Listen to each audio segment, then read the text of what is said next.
আসসালামু আলাইকুম। অষ্টম শ্রেণীর কত 2026 না 2026 নতুন বইয়ের পেজ নাম্বার হচ্ছে 22। এই অঙ্কটা অনেকে অনেকভাবে করাচ্ছেন, কিন্তু এই অঙ্কটা আমি যেভাবে করাচ্ছি সেটা একটু খেয়াল করেন। এখানে বলা আছে একটি পানির ট্যাঙ্কে প্রতি মিনিটে 7 লিটার পানি ঢোকে এবং 3 লিটার পানি খরচ হয়। পানি খরচ হয় মানে কি?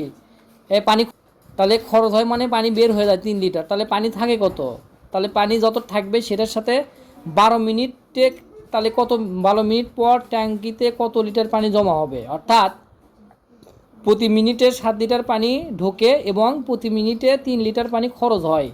তাহলে যেটা বাদ দিবেন সেটাই কিন্তু জমা থাকে। আসেন বোর্ডে আসেন, তাহলে আমরা লিখতে পারি 1 মিনিটে পানি ঢোকে 7 লিটার, 1 মিনিটে পানি খরচ হয় 3 লিটার, তাহলে 1 মিনিটে পানি জমা হচ্ছে 4 লিটার।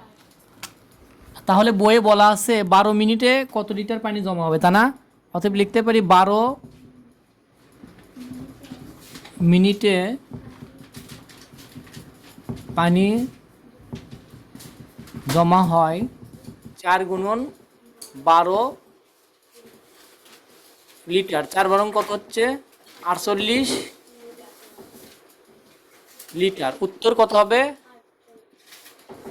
48 লিটার। কথা ঠিক আছে? এটা কিন্তু আমাদের অঙ্ক। কথা বুঝছে?